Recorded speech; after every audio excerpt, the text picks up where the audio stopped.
Film की शुरुआत में एक आदमी को एक बड़े खतरनाक जानवर ने निगल लिया, लेकिन उसकी किस्मत अच्छी थी कि उसकी पहनी हुई कवच आर्मर ने उसे पेट के तेजाब से बचा लिया। वह पूरी ताकत लगाकर उस जानवर के पेट को तोड़ता है और अपने हाथ में लगे आग वाले हथियार से रास्ता बनाता है। फिर मेहनत करके रेत से बाहर निकल आता है। उसका पूरा शरीर रेत से ढका हुआ है और उसका कवच भी टूट चुका है। वह बहुत थक चुका है और तेज धूप के कारण बेहोश हो जाता है। रात में कुछ लोग गाड़ी से आते हैं जो कबाड़ इकट्ठा करते हैं। वे आदमी का हेलमेट, कवच और हथियार सब उतार कर ले जाते हैं। तभी आदमी थोड़ा हिलता है तो वे उसे डंडे से मार देते हैं, लेकिन वे उसे मारते नहीं, सिर्फ उसका सामान ले जाते हैं। अगले दिन कुछ रेगिस्तान के लोग आते हैं। वे देखते हैं कि आदमी अभी जिंदा है। वे उसके हाथ बांध देते हैं और एक कीड़े से निकला तरल उसे पिलाकर होश में लाते हैं।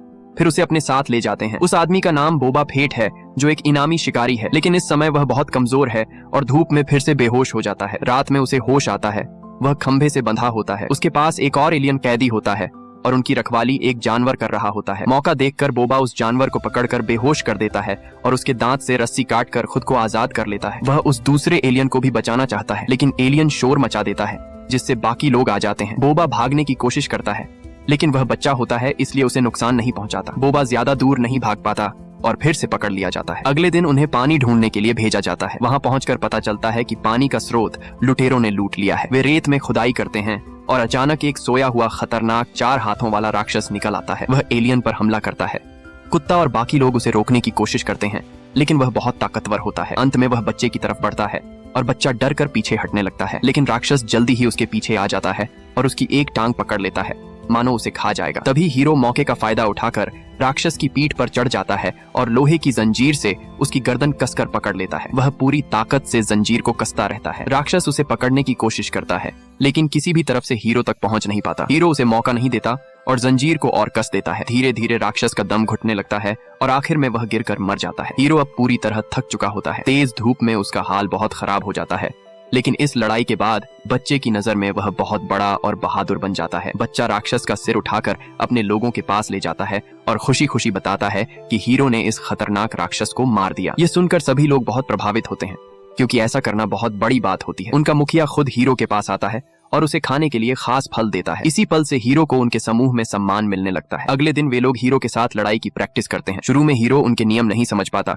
और उसे थप्पड़ भी पड़ता है, लेकिन वह गुस्सा नहीं करता और उनसे सीखने की कोशिश करता है। धीरे धीरे वह उनके साथ घुल मिल जाता है। बच्चे आपस में इस नए सदस्य के बारे में बात करते हैं। तभी अचानक एक जानवर भागता है और लोग उसे पकड़ने के लिए भाले से मारते हैं। जब वे शिकार लेने जाते हैं तभी दूर से तेज आवाज आती है। सभी लोग डर जाते हैं और इधर उधर भागने लगते हैं। हीरो समझ नहीं पाता कि क्या हो रहा है। तभी अचानक लेजर जैसी रोशनी आती है और एक जानवर को मार देती है। फिर और भी लोग गिरने लगते हैं। हीरो समझ जाता है कि यह एक खतरनाक लोहे का लंबा ट्रेन जैसा वाहन है जो हमला कर रहा है। वह सबको एक बड़े जानवर के पीछे छिपने को कहता है, लेकिन तेज गोलीबारी में कई लोग मारे जाते हैं। जब वह ट्रेन चली जाती है तब जाकर हमला रुकता है। हीरो चारों तरफ अपने साथियों की लाशें देखता है और बहुत दुखी होता है। उसे समझ आता है कि ये लोग अक्सर ऐसे हमलों का शिकार होते हैं और उनके पास बचाव के साधन नहीं है। वह सोचता है कि अगर इन लोगों ने उसे बचाया नहीं होता तो वह खुद भी मर चुका होता, इसलिए अब वह उनकी मदद करने का फैसला करता है, लेकिन उनके पास अच्छे हथियार नहीं होते। तभी हीरो देखता है कि कुछ लुटेरे लोग उड़ने वाली गाड़ियों से जा रहे हैं और उसके दिमाग में एक प्लान आता है। वह एक बंदूक लेकर अकेले ही लुटेरों के अड्डे पर पहुंच जाता है। वहां पहुंचते ही लुटेरे उस पर हमला करने की कोशिश करते हैं,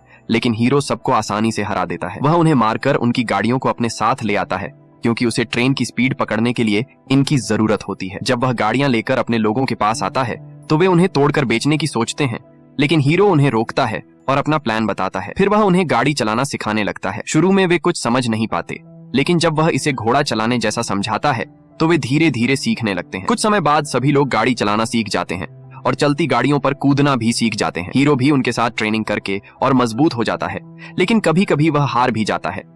तभी उनका कुत्ता खतरा महसूस करता है। वे देखते हैं कि ट्रेन फिर से उनकी तरफ आ रही है तो सब लोग तैयार हो जाते हैं। औरतें और बच्चे पीछे रहते हैं, जबकि जवान लोग हीरो के साथ लड़ने के लिए आगे बढ़े। उन्हें दुश्मनों के करीब पहुंचना जरूरी होता है। जैसे ही सब तैयार होते हैं दुश्मन अपने दरवाजे खोल देते हैं और दोनों तरफ से जोरदार लड़ाई शुरू हो जाती है। हथियारों में कमजोर होने की वजह से उनके कई लोग मारे जाते हैं, लेकिन फिर भी वे ट्रेन के पास पहुंच जाते हैं। वे तुरंत रस्सी फेंककर ट्रेन पर चढ़ने लगते हैं। कुछ लोग नीचे गिर जाते हैं, लेकिन ज्यादातर लोग ऊपर चढ़ने में सफल हो जाते हैं। हीरो अपने एक साथी को बचाने के लिए गाड़ी की स्पीड कम करता है और उसे ऊपर खींच लेता है।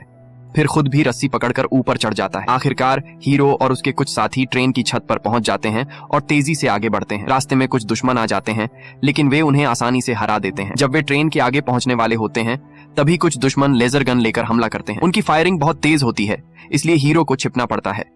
तभी उनका एक साथी मोटरसाइकिल से छलांग लगाकर ट्रेन पर चढ़ जाता है। धमाके की आवाज से ड्राइवर सतर्क हो जाता है और ट्रेन की स्पीड अचानक बढ़ा देता है। फिर भी वह साथी गिरता नहीं और ट्रेन के अंदर घुस जाता है। अंदर जाकर वह अपने कौशल से सभी दुश्मनों को हरा देता है। हीरो भी आगे बढ़ता है, लेकिन फिर से तेज झटका आता है और कुछ साथी मारे जाते हैं। इससे हीरो बहुत गुस्से में आ जाता है और दुश्मनों को हटाकर सीधे ट्रेन के आगे पहुंच जाता है। वह कूदकर ड्राइवर के केबिन का शीशा तोड़ देता है और ट्रेन रोकने की कोशिश करता है, लेकिन सिस्टम खराब हो चुका होता है और ड्राइवर भाग जाता है। अब हीरो खुद ट्रेन को रोकने की कोशिश करता है। कुछ देर बाद वह ऊपर लगे गैस सिस्टम को बंद कर देता है। ट्रेन बेकाबू होकर आखिर में रेत में गिरकर रुक जाती है। इस तरह उनकी जीत होती है। इस जीत के बाद उनके नेता भी हीरो से बहुत खुश होते हैं। उसी रात उसे उनके खास ठिकाने पर बुलाया जाता है, जहां सिर्फ खास लोग ही जाते हैं। नेता उसे अपनी कहानी बताते हैं और एक अजीब सा तोहफा देते हैं। जब हीरो उसे खोलता है तो उसमें एक छोटी छिपकली होती है।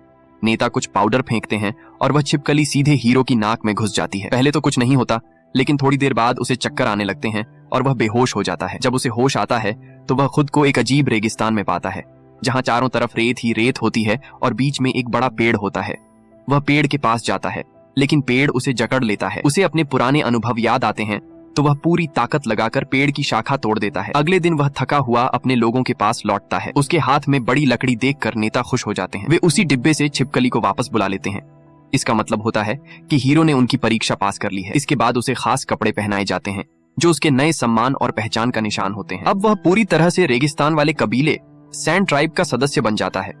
उनके लोहार उसके लाए हुए पेड़ के तने से उसके लिए एक खास हथियार बनाते हैं। अब उसे लकड़ी की साधारण लाठी की जरूरत नहीं रहती। अपने लोगों की अच्छी जिंदगी के लिए वह अपने जानवर पर बैठकर लंबे रेगिस्तान को पार करता है और पाइक्स के इलाके में पहुंचता है। पहले ये लोग रेगिस्तान में व्यापार करते थे, इसलिए उन्हें सुरक्षा के लिए टैक्स देना पड़ता था। लेकिन जब हीरो उनसे यह मांग करता है तो वे कहते हैं कि वे पहले ही पैसे दे चुके हैं, वो भी स्थानीय बाइक गैंग को। यह सुनकर हीरो गुस्से से भर जाता है और तय करता है कि वह उन गुंडों से बदला लेगा। लेकिन जब वह वापस अपने कबीले में पहुंचता है तो देखता है कि सब कुछ बर्बाद हो चुका है। उनके तंबू जला दिए गए हैं और उनका मुखिया भी मारा जा चुका है। यह देखकर वह अंदर से टूट जाता है। तंबू पर बाइक गैंग का निशान देखकर उसे यकीन हो जाता है कि यह सब उन्हीं का काम है। वह अपने लोगों का अंतिम संस्कार करता है और बदला लेने के लिए अकेला निकल पड़ता है। वह